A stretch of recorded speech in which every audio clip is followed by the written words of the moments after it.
Hello everybody and welcome back to Let's Play Mass Effect. Well, I have not had a good time of my LPs at this week. We had the massive situation with Knights of the Old Republic not starting up and having to mess about with the cutscenes, etc, etc.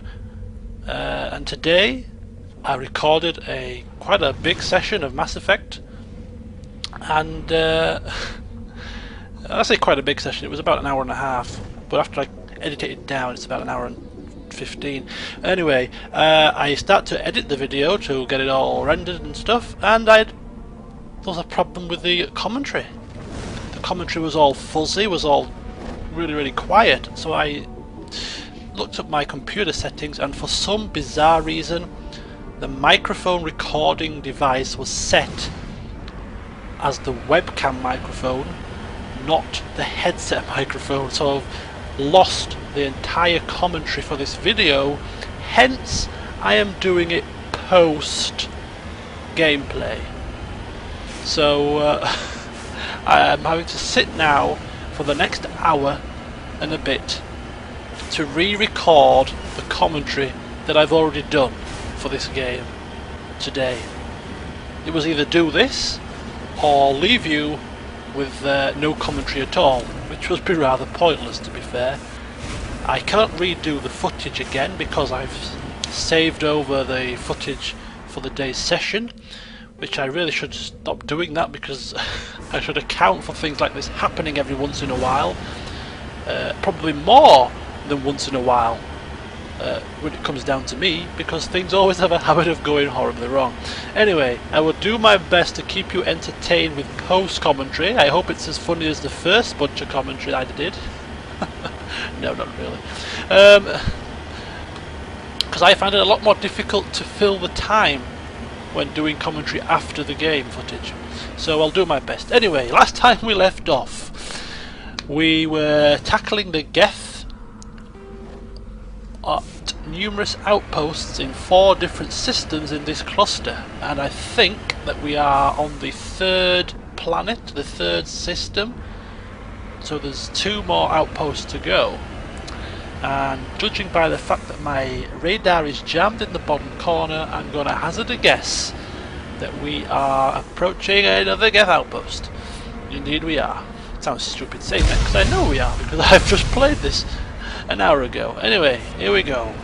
Commander Shepard driving his Mako, battling the Geth in little towers. And yes, this little feature here, where I can actually zoom in, was pointed out by somebody in one of the last couple of videos, and in all my playthroughs of this game I don't recall zooming in like this before.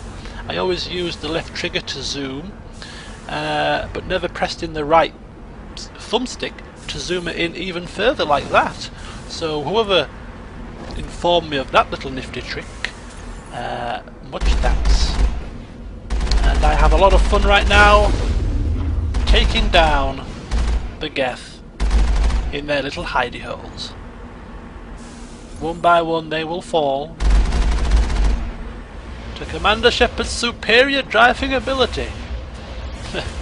Believe that if you will, considering that I'm controlling it. I'll leave you to make up the rest of your minds, as we have to maneuver away from an incoming rocket. Skillfully done.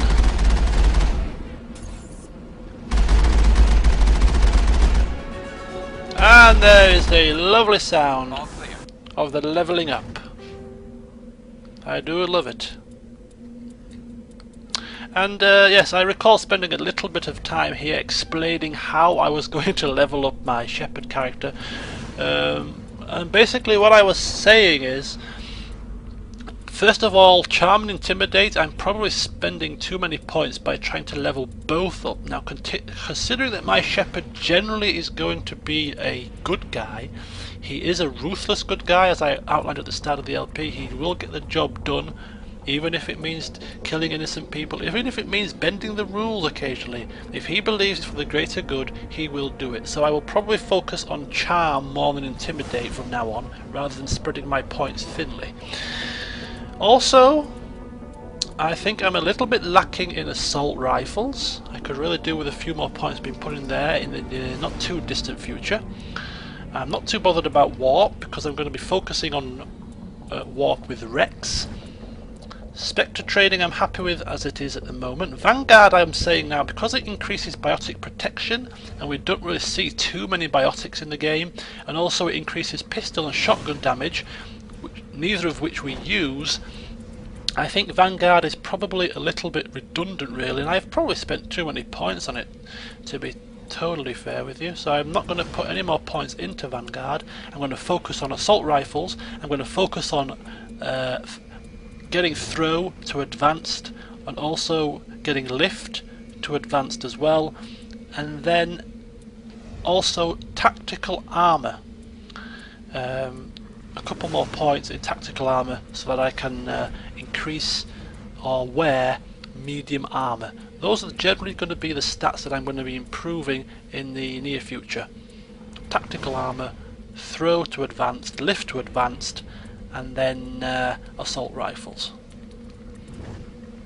So that's what I was explaining as I was moving up and down through the menu. I chose to put the points in throw for this time. Okay. And we move on to Rex. And Rex is a very similar type of situation. I think I was going to... I put a point in warp. And with Garrus, I believe I maxed out the last point of Tyrian Agent with him. But again, it's the same sort of situation. I'm going to, after I've maxed out Tyrian Agent, I will then start focusing on probably assault rifles with Garrus.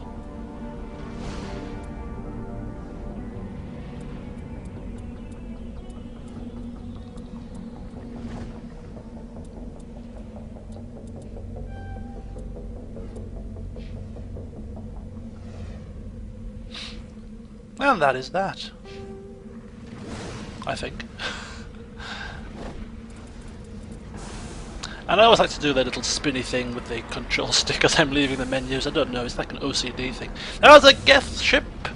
Geth dropship zooms into view and drops some little pathetic troopers. Commander Shepard has some fun blasting them into oblivion.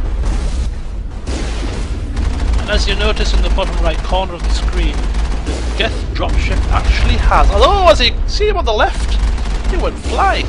As the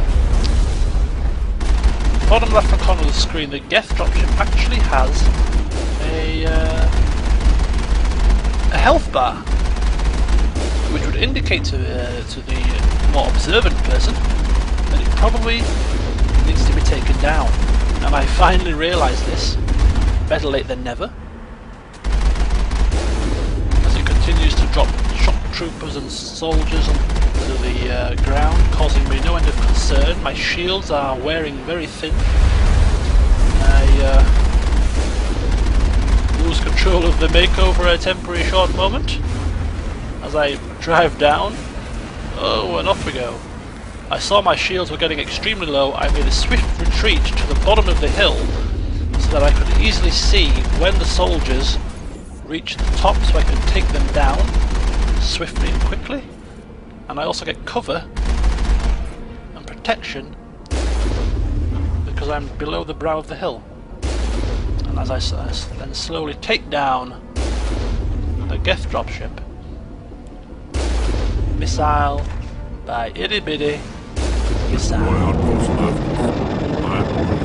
There's only one less thing to do, and that is mop up the remains of these imbeciles. Oh, and off he goes, up in the air. 10 out of 10. Oh, compromise. Under fire. And the last two also feel the full force of our cannon. So there you go. Geth Outpost number 3 done and dusted. And as per usual, I will walk back to the Normandy to prevent you from seeing me driving around the planet collecting the rest of the pick-me-ups.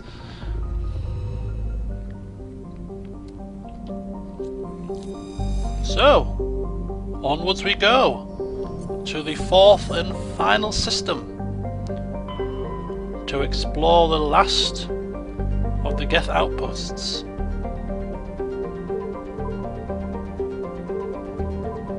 Vamshi. Let's blast off, shall we?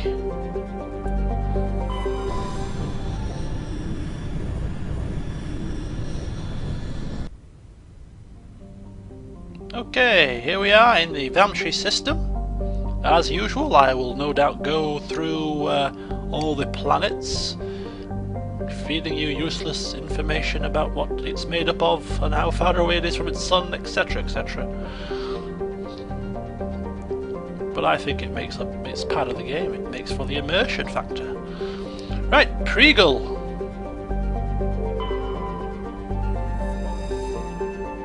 An enormous terrestrial world with an atmosphere of chlorine and ethane. Its surface is mainly composed of sulfur with deposits of aluminium.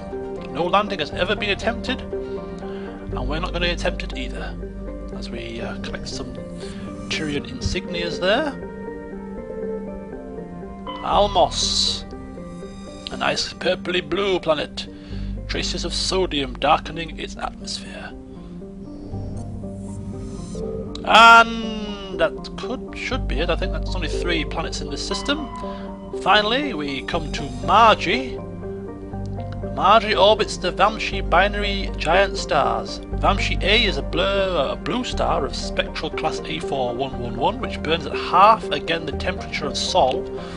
Vamshi B is an aging red giant of class M5111, over 220 times the size of Sol. Margie has a thin atmosphere of methane, and carbon monoxide. The difference in temperature between the hemisphere facing the suns and that facing deep space causes constant wind, stirring the silica and sodium dust off the surface. Unsavoury characters from the Terminus systems occasionally use Margie for forms of cruel sport, dumping slaves, hostages, quarrelling shipmates, or even, when bored, vicious animals on the surface. One must kill the other before they will be rescued from the lethal radiation of the giant stars. Minus 121 Celsius, pretty nippy. Take your winter woolies with you.